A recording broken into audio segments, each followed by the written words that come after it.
قدرمنو کتونکو د پروګرام ډیسټریکټ ډایره سره زه ستاسو قربا جبران بنيري ستاسو په خدمت کې حاضر یم. قدرمنو د پاکستان د جوړښت نه راواله تر دې دمه پورې زمونږ په ملک کې چې کوم نظام تعلیم روان دی او د هر حکومت د راتلو سره چې کوم نظام تعلیم کې بدلون راغلی دی او نوې پالیسۍ پکې جوړ شوي دي. په ننني پروګرام کې به موږ د دې احاطه کوو چې آیا دا بدلون او دا هر ځل نوې تبدیلی زمونږ په نظام تعلیم کې څه قسمه بدلون راولي او دا زمونږ په معاشره باندې زمونږ په سکولونو باندې او زمونږ په راتلونکو نسلونو باندې کم اثرات غورځي. قدرمنو کتونکو په ننني پروګرام کې به موږ د سپورتس په حواله سره هم په دې اداره کې د ماشومانو سره او د دې ځای د استادانو صاحبانو سره خبرې اترې کوو چې سپورتس د امن پر راوستلو کې د یو معاشري په بدلون کې څه قسمه کردار ادا کولی شي. موږ سره اوسئ.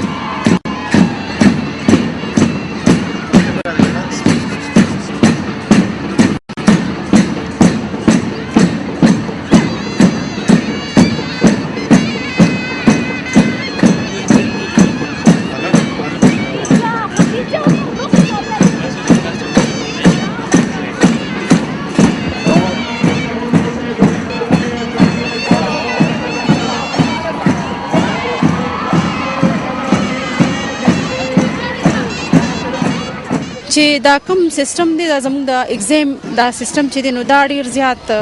لکه مطلب د پوره کال هغه په یو ټایم کې ته چې سیمستر سیستم چې رایټ شي کنه خیر ډیر دغه دی نه چې تھرد فورث سیمستر دي چې مطلب کم از کم 2 سیمستر یې چې د دې هغه کم هاف دغه دی هغه کې د دې ایگزام واغشتي شو غینه پس بیا بل شي. یره هر سیس کې چینجز راځي د وخت سره خو ته لکه مطلب چې چینج نه نو بیا خو به هر سیس په سټیګننت سټایل به ولاړی. چینج خو پکار دی خو پازیټیو چینج پکار دی. لکه مونږ ته هغه بیا ریزلټس کتل پکار دي. که ریزلټ خرازي خو ټیک د هغه سیس دی بیا وشي او کو ریزلټ خراب وي نو بس هغه بیا بالکل د کول خودلته خو چا پلاس کې ډنډا دا ول چا حکومت نه دا هغه سیستم هغه وخت پوری چې کله هغه چې هغه نه نو هغه سیستم نه پکار بلکې خلک دي د سټوډنټس بینیفټس ته ګوري خپل سیاست دي کې نه کوي لکه د خارج نه کوي د کلی نه کوي ډیر فرق په خيارتوب په دغه کې فرق خو په تکړهوالي کې سټرنګ کې فرق. بل خبره ده چې پرابلمز دا دي چې جنکو ته یو دا پرابلم چې د کور نه پری دی نه بل غټ پرابلم دا چې اوس لکه فرنټیر کالج سره ګراوند شته کدي سره ګراوند نه نو د دې بیا سپورټرز دوم نه چې دی بیا زی سټیډیم کې کوم سټیډیم کې کوي ارزه کوي او زموږ سره د ګراوند فیسیلیټیز نشته نو زموږ د پاره کم از کم د دې چې کوم څه اعلانونه وکړي چې دومره ارب روپے مخ کې اوس دومره شوي نو موږ ته راغی څه فائدہ ده. موږ ته کم از کم دی یو ګراوند فیسیلیټی نشي راکولي. موږ چې کله لاړ شو کوم سټیډیم ته چې نن زموږ دا ایونت دی موږ ته وایي چې تاسو ته ګراوند د لکان نه خالی چې موږ لاړ شو هغه فل د لکان ډکی. یره هر سړی چې خپل ځان ټیک کینو ټول هر څه ټیک دی چې خپل ځان باندې لکه چې خپل ډیوټي صحیح نو کوم نزبل نه دا ایکسپیکټیشن نشم کولی. هر سړی د خپل موازنه په خپل وکي. جسو خو بالکل مطمئن یم اول چې دلته دا سٹارټ کې هم د اکټیویټي بیس لرننګ نه هغه پرې دا نه کامیاب کیږي دا ایجوکیشن بل د ګورنمنت کالج کې سپیشلی پیرنټس ټیچینګ میټینګ نه په دې څوک امفسایز نه کوي د ریزلټس پیرنټس ته نه اسسمنت نشته دی. زه خو دمره سټیسفای نه یم بس خپل موسو د سټوډنټس چې دی هغه خپل ټیوشن کوي دغه کوي سټاف هم دمره ډیووشن سره دغه نه کوي. زه خو از پرنسپل زما دا ایکسپیرینس دی چې دمره ډیووشن نه کوي سټاف چې سمره پکاري.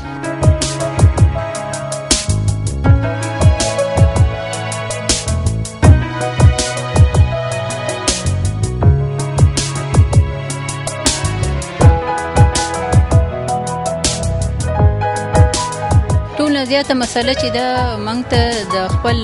د کورس سپورټ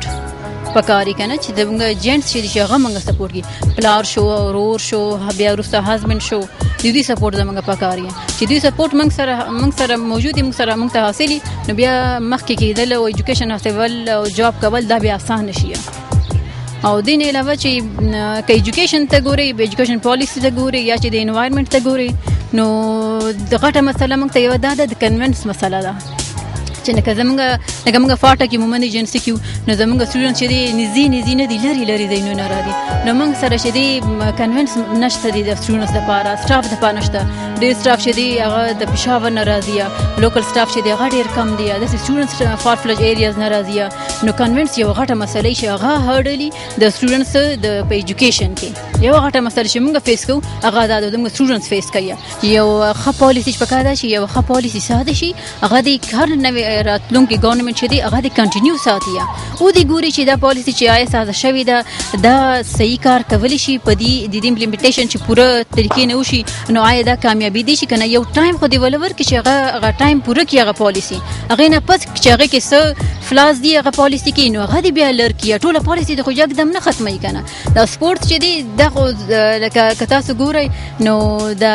کلو والا سټوډنټس چې کاله کاني کوجینه کوي دوی په دې منډو تړو کې په دې جمپونو کې او په دې ټولو گیمونو کې ماشاءالله دوی ډیر تکړه او دوی چې دوی طرف ته راشي د سپورت سره دوی ماشاءالله من پرایز دوی ګټي نو دی لحاظ نه چې ګورای نو سپورت خو ډیر زیات هیلپفل کېدی شي په دې حالاتو کې په دې سچويشنز کې کنه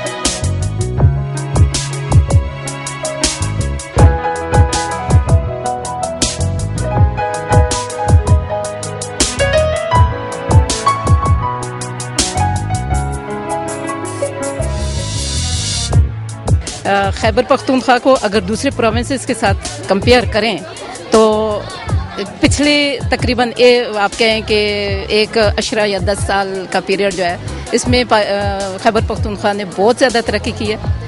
इसमें कुछ थोड़ी सी आप ये कहें कि मिसहैप्स थे कि कुछ पख्तून एरियाज़ जहाँ पे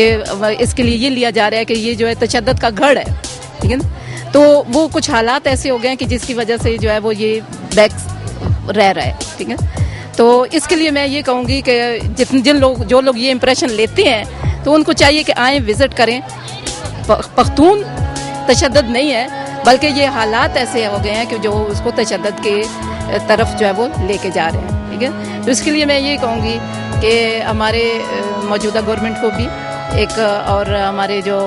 मीडिया के लोग हैं इनको भी एक कंप्लेन चलाना चाहिए कि जो पख्तूनख्वा पे ये लेबल लग चुका है इसको ख़त्म करें और हम अपनी अपनी जगह पे अपना अपना रोल अदा करें। तो इंशाल्लाह कोई ऐसी बात नहीं है कि हम किसी से पीछे रहें।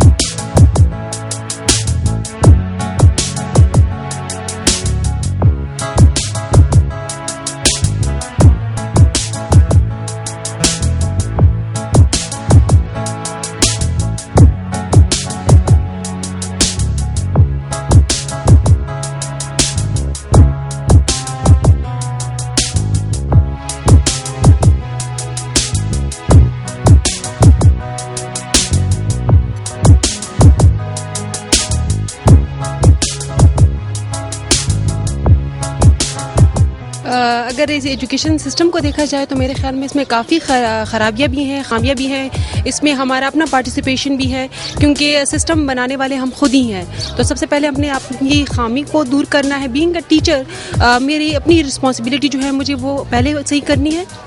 और इसके बाद फिर दूसरों पे मैंने नुक्ताचीनी करनी है। तो सबसे पहले जो है वो एडमिशन सिस्टम को सही करना है और उसके बाद ही बाकी चीज़ें सही हो सकती हैं। मेरा बेस जो है वो एडमिशन सिस्टम हमारा सही नहीं है क्योंकि वो अगर मेरिट पे नहीं होता और मेरिट वो नहीं देखा जाता, मार्क्स को देखे जाते हैं लेकिन बेसिकली जो स्टूडेंट का टैलेंट है वो कभी देखा नहीं जाता।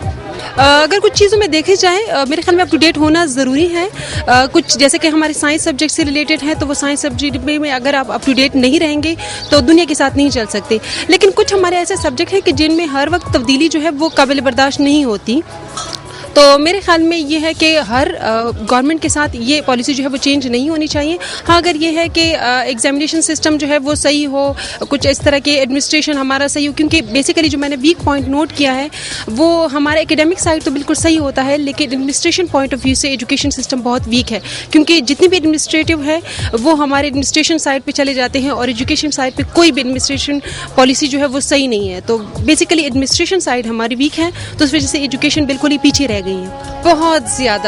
ज़्यादा यही तो मैं कहना चाह रही हूँ कि एडमिशन से लेके इवन ट्रांसफ़र तक सब कुछ हमारा जो है वो सियासी पॉलिसी ही उसमें हम दखल होता है। यानी कि एक अगर टीचर को दिया जाए, एक स्टूडेंट को लिया जाए तो वो उस तरीके से आज़ाद नहीं है जिस तरह के वो समझा जाता है कि एक स्टूडेंट जैसे हम कहते हैं स्टूडेंट सोसाइटी है उस तरह की आज़ाद सोसाइटी उनकी नहीं है। हर तरह से वो बाउंड है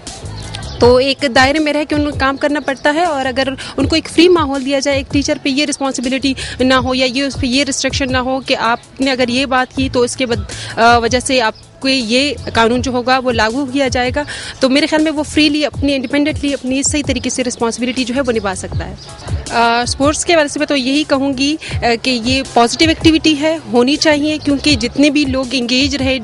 इस तरह की एक्टिविटी में इंगेज रहे तो नेगेटिव थिंकिंग नहीं आती। तो इस तरह की एक्टिविटी होनी चाहिए स्पेशली फीमेल के लिए, क्योंकि हमारे यहाँ पे कोई भी ख़वातीन के लिए ऐसे ना कोई प्लेग्राउंड है, पार्क है, तो पार्क भी मर्दों के लिए होते हैं, कोई ख़वातीन के लिए सच कुछ होता नहीं है। तो इस तरह के प्रोग्राम होने भी चाहिए, स्पेशली स्कूल लेवल पे, कॉलेज लेवल पे होनी चाहिए। लेकिन सबसे बड़ी बात यह है कि यहाँ पे ऑन द होल कॉलेज की पोजीशन को देखा जाता है, ये नहीं देखा जाता कि सब जितनी भी कॉलेजेस हैं उनको एक तरह की फैसिलिटी दे रही है या नहीं दे रहे हैं। तो अगर एक तरह की फैसिलिटी हो फिर उनको एक लेवल पे आके देखा जाए तो वो ज़्यादा बेहतर है।